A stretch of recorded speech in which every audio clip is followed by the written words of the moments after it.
Margaret Mary Voitko. I came to know her after we actually had already won the election at Duquesne.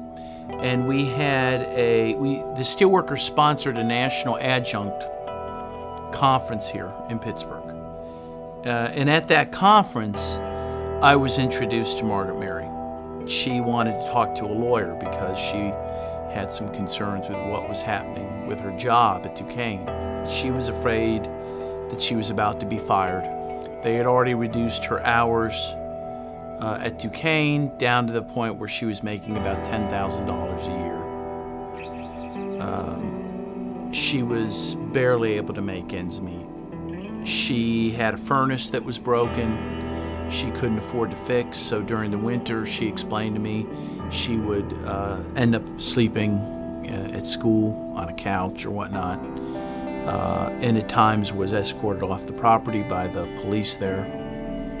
Yeah, and so for 25 years of service, she ends up getting fired, offered no severance, no retirement, no insurance.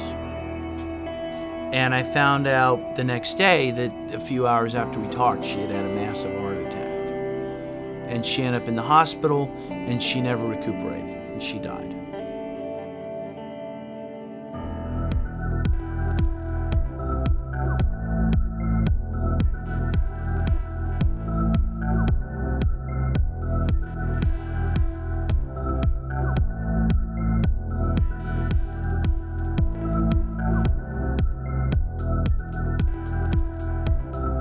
This organizing movement is happening.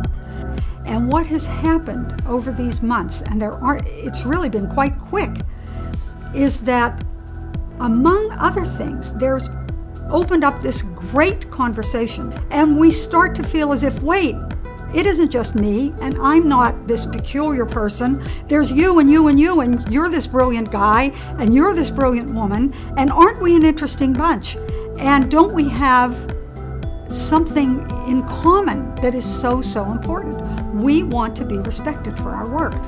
If anybody knows what they're doing as far as organizing and being able to help us, it would have to be a place like the United Steelworkers. If you don't have that group behind you, a group like the United Steelworkers, people are going to take advantage.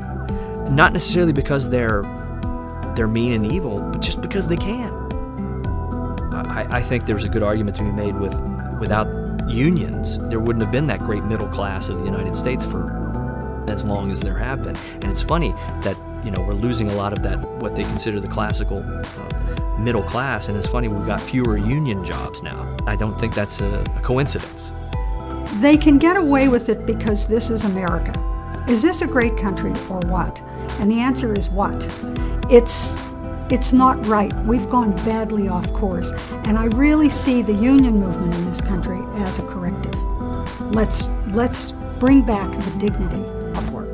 For the last 20 years, colleges and universities become big business. They're making money. They're out trying to make money, you know. And I suppose there's nothing wrong with that. But you can't hide that from the majority of your workers and say, well, you know, you guys just have to take this, take it or leave it, you know. No, we don't. Not anymore.